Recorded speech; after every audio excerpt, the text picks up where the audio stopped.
Bonjour à toutes et à tous. Comme chacun sait, je ne suis pas un fan des réseaux sociaux et pourtant j'ai accepté de répondre à l'invitation du professeur Truffert pour vous parler 5 minutes ce soir du stress, de gérer le stress, enfin facile à dire.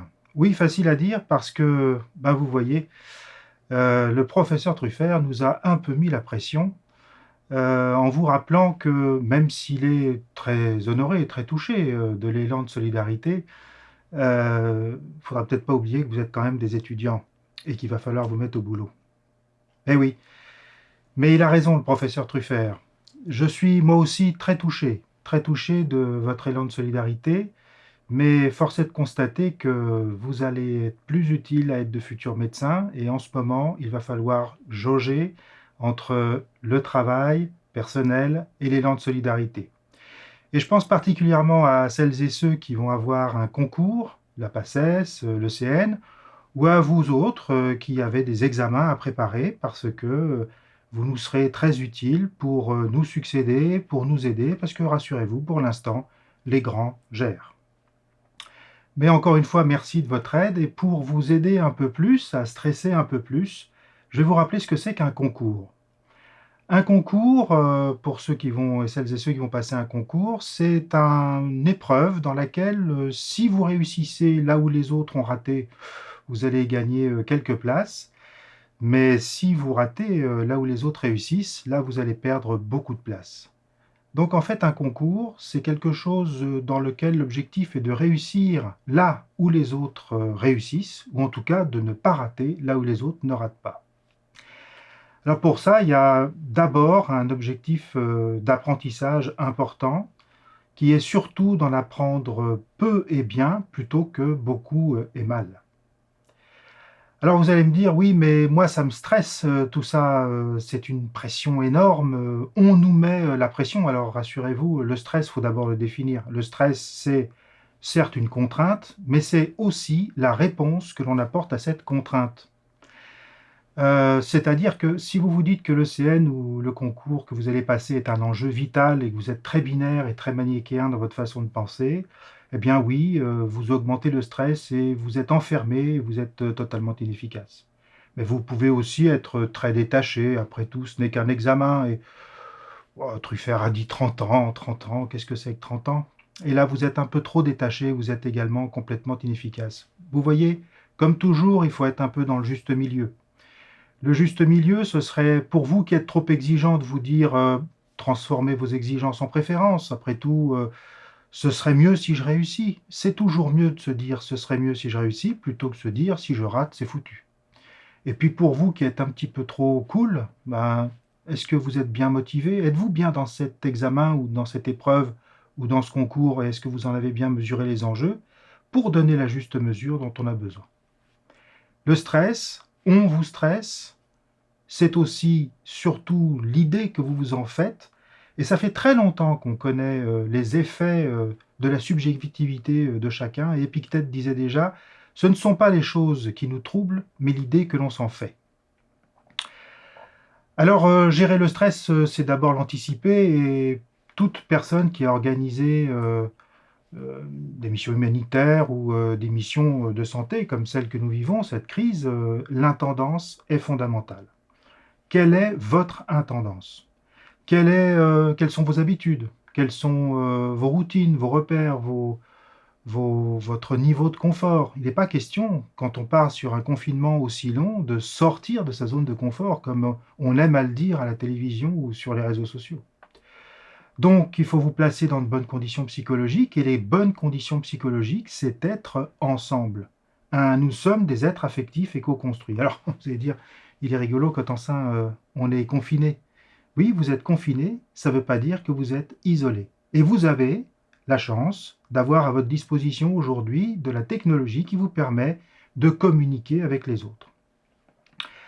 Vous êtes mieux à apprendre à plusieurs que tout seul, même si vous serez à un moment crucial seul devant votre copie, rien ne vous empêche d'apprendre à plusieurs et de rester connecté avec les autres. Alors en pratique, On va être très concret, il faut organiser votre journée. Vous voyez, je vous propose derrière moi d'organiser une journée typique. Alors, j'ai mis les choses un peu au hasard, mais je les ai mis heure par heure. On se lève à la même heure, tous les jours, même le dimanche. Si vous êtes petit dormeur, petite dormeuse ou grand dormeur et grosse dormeuse, bah, vous pouvez mettre 1 heure de plus ou 2 heures de plus. Ça dépend de votre physiologie. Chacun se gère. Mais surtout, le lever est toujours le même, le petit déjeuner, et puis là, si vous avez envie de faire le sport le matin ou le midi ou l'après-midi, mais ce ne sera pas le soir, et puis le travail, la pause, le travail. Vous voyez qu'il y a des pauses dans le travail, parce qu'il n'y a pas de pause sans travail, ni de travail sans pause, c'est cognitif, vous ne pouvez pas apprendre en continu. Et puis le déjeuner, c'est l'occasion de se reposer, de bien se restaurer, c'est l'occasion aussi peut-être de reprendre contact avec les amis, pas forcément pour le travail, et puis vous voyez qu'après le travail, le dîner, c'est l'occasion d'avoir les informations. Le professeur Truffert vous a dit, il ne faut pas multiplier les informations. Bah oui, les informations sont anxiogènes, et l'objectif de celles et ceux qui vous informent n'est pas toujours de vous informer. Alors, vous prenez un média, toujours le même, de façon régulière, pour avoir l'essentiel de l'information. Ne vous déconnectez pas non plus totalement. Et puis après, vous allez commencer, après le travail, à vous mettre un moment de repos pour vous préparer dans de bonnes conditions à être dans le repos. Et vous voyez, cette journée, elle se répète sur les semaines, et les semaines, elles aussi. Vous pouvez faire des sous-cols en connecté ou de l'auto-évaluation. Et vous voyez que je n'oublie pas que le samedi et le dimanche, ce doit être des jours de repos. Le sport, tout le monde vous dit de faire du sport, il faut absolument faire du sport. Oui, mais on est confiné.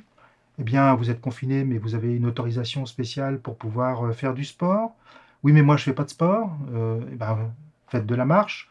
Euh, ce qui est important, c'est de vous aérer, c'est de relâcher la pression, de bouger, ça favorise le métabolisme, ça augmente la capacité d'habitude, et ça vous fait, ça ne changera pas le problème, mais ça vous fera du bien à votre santé, ça vous mettra en meilleure santé. Donc le sport, on n'oublie pas, et puis on n'oublie pas non plus de bien s'alimenter. Pas question de faire de la junk food, c'est pas le moment de manger n'importe quoi. Nous avons en quelque sorte la chance d'être confinés au printemps, donc des légumes frais arrivent, et puis cuisiner vous oblige à vous poser et vous oblige à manger à des heures régulières et à vous occuper vraiment de votre repas. Et puis avoir une alimentation saine et vitaminée sera toujours meilleur pour vous. Alors, je suis addictologue, vous le savez, donc pas d'abus d'alcool, et puis pas n'importe quoi, comme vous le voyez. Les cafés et le tabac, ce sont des excitants, donc c'est surtout le matin, mais pas l'après-midi et pas le soir. Et puis, toutes les drogues, les joints, les opiacés, les amphétamines, tout ça, en fait, ça perturbera plus votre mémoire et ça vous rendra beaucoup plus en difficulté que ça ne vous aidera. Ne vous interdisez pas les petits plaisirs non plus.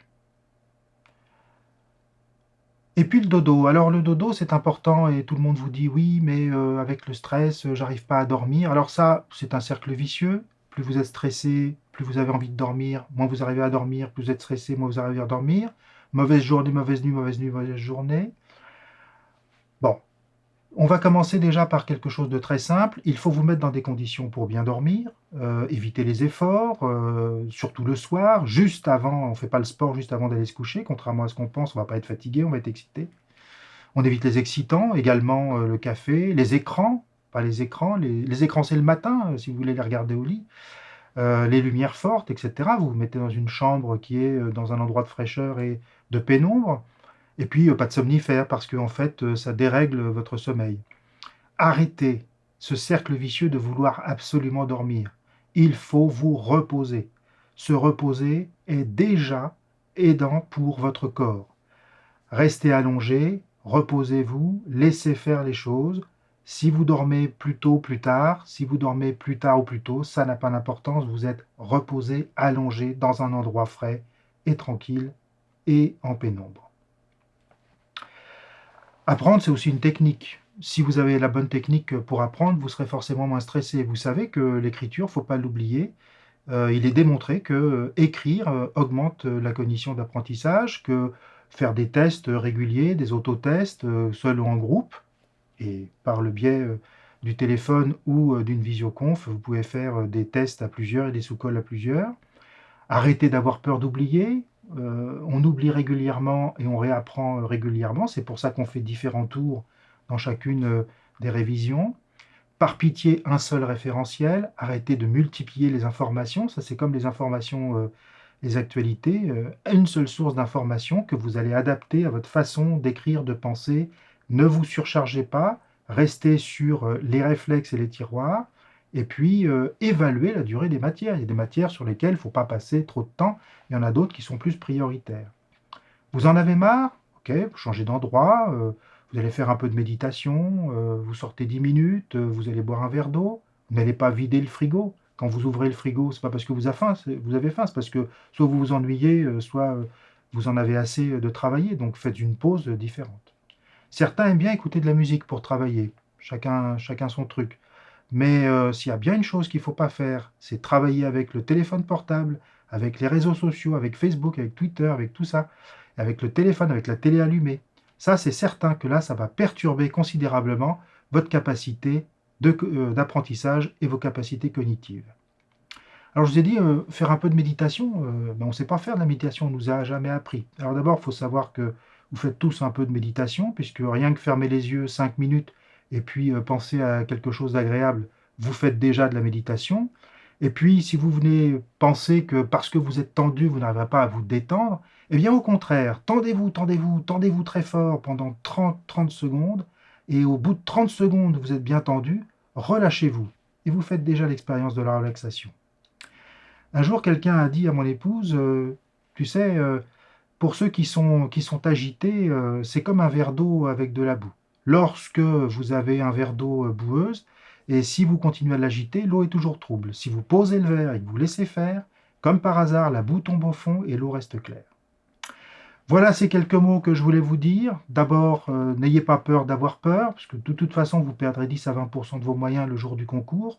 Si vous êtes bien préparé avec un bon apprentissage, vous serez toujours mieux préparé en sachant ce qui va se passer.